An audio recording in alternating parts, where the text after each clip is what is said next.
सबसे पहले हम इस केस के फैक्ट्स को देखते हैं, ठीक है। तो इसमें दोस्तों सैलमॉन जो था वह एक जूता बनाने का बिजनेस करता था, ठीक है। जूता बूट मेकिंग का बिजनेस करता था और यह इसका सोल प्रोप्राइटरशिप था, मतलब खुद का, मतलब जैसे होता है ना कि खुद से अकेले कोई काम कर रहा था सिंगली, ठीक है। तो अब सैलमॉन ने क्या किया कि जो यह जूता बनाने का बिजनेस था, बूट मेकिंग बिजनेस था, इसने किसको ट्रांसफर कर दिया, एक कंपनी को जिसका नाम था सैलमॉन लिमिटेड, ठीक है। तो इस कंपनी को इसने यह business of boot making transfer कर दिया और जो एक कंपनी थी सैलमॉन लिमिटेड, यह इनकॉर्पोरेट मतलब बनाई गई थी with members comprising of himself and his family. तो दोस्तों इसमें कहानी क्या था कि मतलब सैलमॉन जो था वो बंदा पहले एक जूता बनाने का मतलब बिजनेस करता था, ठीक है, इंडिविजुअल लेवल पे। लेकिन उसके माइंड में एक थॉट आया कि क्यों ना हम इसको एक कंपनी में कन्वर्ट कर दें, और फिर उसने एक कंपनी तैयार किया जिसका नाम था सैलमॉन लिमिटेड। और इसके जो मेंबर्स थे वो कौन था, खुद था सलमान और उसके फैमिली के मेंबर्स थे, ठीक है। तो इतना मुझे लगता है कि आपको समझ में आ गया होगा। तो फिर क्या होता है कि the price for such transfer was paid to Salomon by way of shares. तो भाइयों की इसमें होता क्या है कि जो सलमान ने इस, देखो कंपनी अलग होती है बिल्कुल, इतना माइंड में रखना, ठीक है। तो जो सलमान ने अपना जो बूट मेकिंग का बिजनेस कंपनी सैलमॉन लिमिटेड को ट्रांसफर किया था, भाई उसने ट्रांसफर किया तो उसका कुछ पेमेंट भी तो लेगा। तो जो price for such transfer was paid to Salomon by way of shares, मतलब जो सलमान ने यह business of boot making Salomon limited company को ट्रांसफर किया, उस कंपनी को, ठीक है, उस कंपनी के द्वारा सलमान को रुपए की जगह पे, ठीक है, उसको कुछ शेयर दे दिए और कुछ जो बाकी बचा उससे एक डिबेंचर, डिबेंचर मतलब समझ लो उधारी के तरीके से होता है, तो डिबेंचर्स भी इशू कर दिए कंपनी के द्वारा। तो अब सलमान के पास क्या था, सलमान के पास कंपनी में शेयर आ गया था और उसके नाम पे कुछ डिबेंचर्स थे, और ये डिबेंचर जो इशू किए थे having a floating charge security against debt. तो मतलब जो क्या नाम है, जो मतलब इधर इशू हुआ था, तो जो सलमान को डिबेंचर्स इशू हुआ था कंपनी के द्वारा, उसके साथ में कुछ फ्लोटिंग चार्ज थे। फ्लोटिंग चार्ज की मतलब कि भैया अगर आपने उधार दिया है तो उसके लिए आपको सिक्योरिटी भी दिया जाएगा ना कंपनी के द्वारा।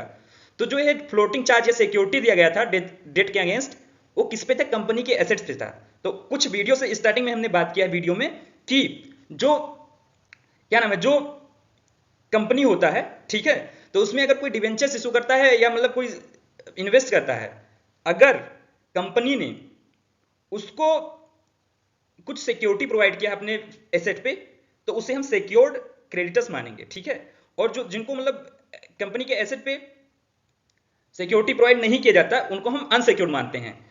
तो हम तो ये जो पढ़ ही चुके हैं, तो मैंने जैसे पढ़ाया था पहले इस वीडियो में, तो आपको समझ में आ ही गया होगा कि भाई अगर सिक्योर्ड है तो उससे सबसे पहले पेमेंट मिल जाएगा। तो एक चीज माइंड में रखना कि सलमान को अगर कंपनी बंद होती है तो पेमेंट पहले मिल जाएगा, अकॉर्डिंग टू जो हम पहले बात कर चुके हैं उसके, ठीक है। तो अब आगे चलते हैं। तो इतना तो समझ में आ गया होगा कि क्या कहानी हुआ अभी तक। बाद में when the companies business failed, अब देखो भाई कंपनी कुछ दिन तक चली सलमान भाई की, भाई की नहीं बोलेंगे क्योंकि सेपरेट होता है, तो मतलब सलमान भैया जिसको ट्रांसफर किए थे बिजनेस अपना बूट मेकिंग का, वही कंपनी कुछ दिन तक चली, लेकिन भाई कुछ दिन के बाद फेल हो गई, ठीक है। And it went into liquidation. Liquidation एक मतलब कंपनी लोगों का टर्मिनोलॉजी है जिसका मतलब होता है एंडिंग, मतलब कंपनी जब बंद होने वाली होती है तो उसको हम लिक्विडेशन कहते हैं। तो कंपनी भाई बंद हो गई, तो salmons write off recoveries secured through floating charge against the debentures stood prior to the claims of unsecured creditors who would thus have recovered nothing from the liquidation process। तो भाई जब कंपनी बंद हो रही थी तो सबसे पहले किसको प्रायोरिटी दी जाएगी, किसको रुपया दिया जाएगा, क्योंकि भाई सलमान भाई को जो डिवेंचर्स इशू किए गए थे उनके ऊपर एक फ्लोटिंग चार्ज था।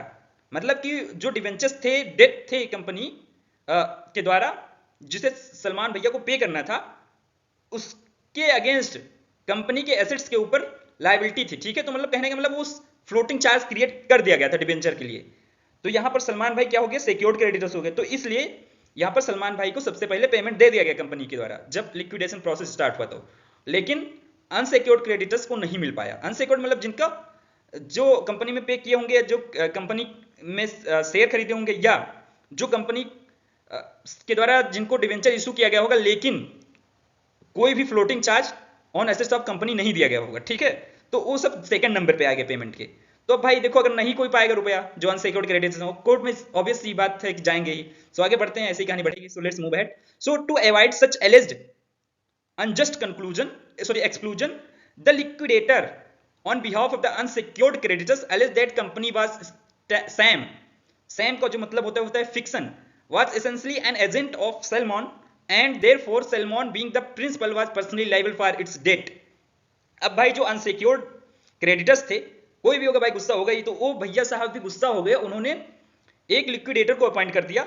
और लिक्विडेटर जो था वो अनसिक्योर्ड लिक्विडेटर, मतलब क्या हुआ कि कंपनी को भिगवा हुआ कि किसी तरीके से रुपया निकलवाने वाला एक व्यक्ति, ठीक है। तो अब अनसिक्योर्ड क्रेडिटर्स को भाई उनका रुपया मिला नहीं था, तो उन्होंने एक अपने बिहाफ पे एक लिक्विडेटर अपॉइंट कर दिया। और वह लिक्विडेटर ने कहा कि भैया ये जो कंपनी थी ना, कंपनी नहीं थी, एक बस कहानी थी। सो उसने एलेज किया कि द कंपनी वाज सैम, एक फिक्शन था। और एक्चुअली था क्या कि सैम जो था भैया, जो कंपनी थी वह सैलमॉन भाई की एजेंट थी, ठीक है। तो ऐसा होता है, आपको भी पता है कि जो एजेंट के लिए प्रिंसिपल पर्सनली लायबल होता है। तो जो यहां पर अनसिक्योर्ड क्रेडिटर की तरफ से जो लिक्विडेटर अपॉइंट किया गया था, उसने कहा कि कंपनी एक भाई कहानी थी और वह एक एजेंट के रूप में काम कर रही थी। तो इसलिए अब जो जिन व्यक्तियों का डेट बचा है, उन व्यक्तियों का डेट का पेमेंट के लिए भाई जो कंपनी एजेंट है, तो एजेंट के भैया प्रिंसिपल सलमान भाई हैं, तो सलमान भाई पेमेंट करेंगे। तो ये चीज एलेज किया गया। In other words, the liquidator sought to overlook the separate personality of Salmon Limited, distinct from its member Salmon, so as to make Salmon personally liable for the company's debt as if he continued to conduct the business as a sole trader। तो इसको अगर दूसरे शब्दों में समझें तो इसका सीधा सा मतलब हो कि सलमान भैया को अलग नहीं माना जो लिक्विडेटर था अनसिक्योर्ड क्रेडिटर्स का। उसने मान लिया कि कंपनी और सलमान भैया एक ही हैं और मेंबर्स ऑफ कंपनी और कंपनी एक ही होती है, तो इसलिए सलमान भैया उसके लिए लायबल हैं। और अगर दूसरे शब्दों में देखा जाए तो ऐसा समझा गया कि अभी भी सलमान भैया अपना खुद का बिजनेस चला रहे हैं, ठीक है, सिंगली। तो इतना चीज माना गया। सो लेट्स मूव अहेड और देखेंगे नेक्स्ट स्लाइड में क्या है इसमें। तो अब देखिए दोस्तों कि इस इतना कहानी आपको मुझे लग रहा है कि समझ में आ गई कि फैक्ट क्या थे, ठीक है, इस केस के। तो अब इसमें इशू क्या राइज होता है कोर्ट के सामने कि the case concern claims of certain unsecured creditors in the liquidation process of Salmon Limited, a company in which Salmon was the majority shareholder and accordingly was sought to make personally liable for the company's debt. And the issue was whether, regardless of separate legal entity of a company, a shareholder controller could be held liable for its debt over and above the capital contributions, so had to expose such member to unlimited personal liability। तो इस वाले case में भाई जो main issue था court के सामने वह ये था कि क्या कंपनी का जो शेयर होल्डर है वह अनलिमिटेड लायबल है। मतलब अनलिमिटेड लायबिलिटी का मतलब होता है कि वह भाई पूरे तरीके से लायबल होता है कि कंपनी का कोई भी मतलब लायबिलिटी है तो उसके लिए शेयर होल्डर भी लायबल है, ऐसा मतलब माना जाएगा। लेकिन यहां पर क्योंकि इग्नोर किया गया था कि सलमान और वो सेम है, तो यही इशू था कि क्या सलमान भैया और कंपनी सेम है या अलग अलग हैं। अगर मतलब ऊपर देखा जाए तो मतलब यही मेन इशू था। So let's move ahead and see कि क्या डिसाइड हुआ था। तो जो कोर्ट ऑफ अपील था, तो जो कोर्ट ऑफ अपील होता है कोर्ट ऑफ लॉर्ड से नीचे का पोजीशन होता है कंपनी के हायरार्की में। Okay, sorry very sorry, court के हायरार्की में। So the court of appeal declaring the company to be a myth, reasoned that Salmon had incorporated the company contrary to the true intent of then Companies Act 1862, and that the latter had conducted the business as an agent of Salman, who should therefore be responsible for the debt incurred in the course of such agency। तो भैया जो court of appeal है वह hierarchy में नीचे होता है courts of Lords में, ठीक है। तो कोर्ट ऑफ अपील में जब अनसिक्योर्ड क्रेडिटर्स पहुंचे तो वहां पर कोर्ट ऑफ अपील ने सलमान भैया के अगेंस्ट फैसला सुना दिया और उन्होंने कहा कि कंपनी एक फिक्शन ही था जो मतलब लिक्विडेटर के द्वारा अलेज किया गया था, उसी को मान लिया गया। और कहा गया कि जो सलमान ने यह कंपनी इनकॉर्पोरेट किया था वह 1862 कंपनीज एक्ट के इंटेंशन के अगेंस्ट थे, ठीक है।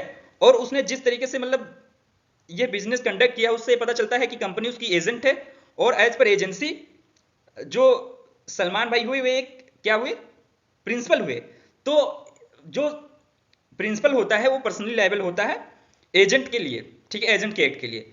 तो यहां पर सीधा सा मतलब यही हेल्ड हुआ कि कोर्ट ऑफ अपील ने कहा कि सलमान भाई पर्सनली लायबल है पेमेंट के लिए, ठीक है, जो अनसिक्योर्ड डेटर्स हैं क्रेडिटर्स हैं उनके लिए। सो लेट्स मूव अहेड एंड देखते हैं कि हाउस ऑफ लॉर्ड्स के द्वारा क्या डिसीजन आया।